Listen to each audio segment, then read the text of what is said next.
ในเวลานั้นพระเยซูเจ้าทรงขับไล่ผีปีศาจที่เป็นกึกเมื่อผีนั้นออกไปแล้วผู้เป็นกึกก็ปากได้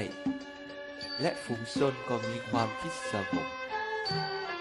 แต่ยังมีบางคนในพวกนั้นว่าที่พระองค์ขับไล่ผีปีศาจได้ก็ด้วยอาศัยเบแอนเซบูลหัวหน้าของผีปีศาจนั่นเอง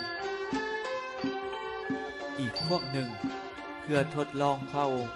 จึงทูลขอพระองค์ให้มีเครื่องหมายมาจากท้องฟ้าแต่พระเยซูเจ้ารู้จักความคิดของพวกเขาจึงกล่าวว่าอาณาจักรใดหักแตกแยกกันก็จะพินาศไปและบ้านเรือนก็จะเพพังทับถมกันดังนั้นถ้าผีซาตานหักแตกแยกคัดสู้กันแล้วอาณาจักรของมันจะตั้งอยู่ได้อย่างไรย้อนพวกเจ้ากล่าวหาว่า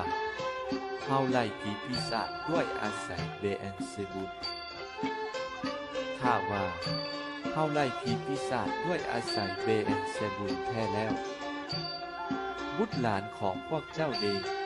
ขับไล่มันด้วยอาศัยไผ่ด้วยเหตุนี้แม่นบุตรหลานของพวกเจ้าเองที่จะเป็นผู้ตัดสินพวกเจ้าแต่ถ้าเฮาขับไล่พวกผีปีศาจเดชาฤทธานุภาพของพระเป็นเจ้านั่นก็หมายความว่าพาราไซของพระเป็นเจ้าได้มาถึงพวกเจ้าแล้วเมื่อเจ้าเงินผู้หนึ่งแข็งแรงและมีอาวุธเตรียมพร้อมเฝ้ารักษาเงินเรา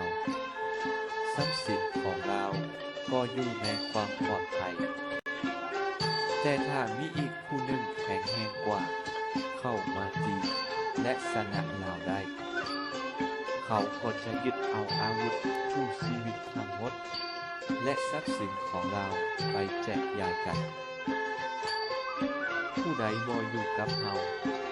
ผู้นั้นก็คัดสู้เฮาและผู้ใดบ่ฮีบโหมร่วมกับเฮา